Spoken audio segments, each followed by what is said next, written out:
പുതിയൊരു വീഡിയോയിലേക്ക് സ്വാഗതം. നമുക്കറിയാം, ഈ ഒരു സീസണിലെ കേരള ബ്ലാസ്റ്റേഴ്സിന്റെ ഒട്ടുമിക്ക ഇന്ത്യൻ താരങ്ങളും വലിയൊരു നിരാശ തന്നെയാണ്. കേരള ബ്ലാസ്റ്റേഴ്സിന്റെ ഇന്ത്യൻ പ്ലേയേഴ്സിൽ ഭേദപ്പെട്ട പ്രകടനം കാഴ്ചവെച്ച ഒരു താരമാണ് വിപിൻ മോഹനൻ.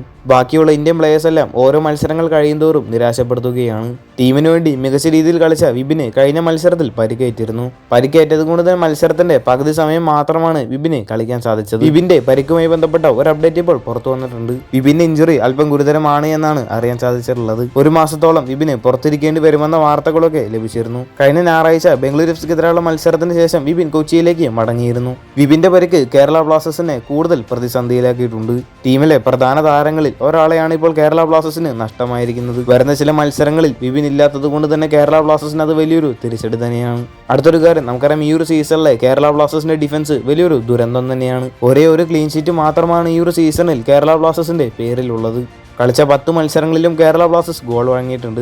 ഡിഫൻസ് വളരെ മോശമായതുകൊണ്ട് തന്നെയാണ് കേരള ബ്ലാസ്റ്റേഴ്സ് ഈ ഒരു സീസണിൽ ഇത്രയധികം ഗോളുകൾ വഴങ്ങേണ്ടി വന്നിട്ടുള്ളത്. ഈ സീസണിൽ 11 മത്സരങ്ങൾ കളിച്ച കേരള ബ്ലാസ്റ്റേഴ്സ് വഴങ്ങിയതാവട്ടെ മൊത്തത്തിൽ 21 ഗോളുകളാണ്. ഈ ഒരു സീസണിൽ ഏറ്റവും കൂടുതൽ ഗോളുകൾ വഴങ്ങിയ ടീമുകളുടെ ലിസ്റ്റിൽ 1-ാം സ്ഥാനത്താണ് കേരള ബ്ലാസ്റ്റേഴ്സ് ഉള്ളത്. ഇതിൽ ബംഗളൂരു എഫ്സിക്കെതിരെ മാത്രം കേരള ബ്ലാസ്റ്റേഴ്സ് വഴങ്ങിയിട്ടുള്ളതാവട്ടെ 7 ഗോളുകളാണ്. ആദ്യപാദ മത്സരത്തിൽ 3 ഗോളുകൾ വഴങ്ങി പരാജയപ്പെട്ടെങ്കിൽ രണ്ടാം പാദ മത്സരത്തിൽ 4 ഗോളുകൾ വഴങ്ങിയായിരുന്നു കേരള ബ്ലാസ്റ്റേഴ്സ് പരാജയപ്പെട്ടത്. ഇതുമായി ബന്ധപ്പെട്ട നിങ്ങളുടെ അഭിപ്രായങ്ങൾ താഴെ ഒന്ന് കമന്റ് ചെയ്യുക. കഴിഞ്ഞ ചില മത്സരങ്ങളിൽ തുടർച്ചയായി കേരള ബ്ലാസ്റ്റേഴ്സ് പരാജയപ്പെട്ടത് കൊണ്ട് തന്നെ ഇപ്പോൾ ടിക്കറ്റിന്റെ റേറ്റ് എല്ലാം വളരെ കുറച്ചിട്ടുണ്ട്. ടിക്കറ്റിന്റെ റേറ്റ് ഇപ്പോൾ 200 രൂപയായിട്ടാണ് കേരള ബ്ലാസ്റ്റേഴ്സ് ഇപ്പോൾ കുറച്ചിരിക്കുന്നത്.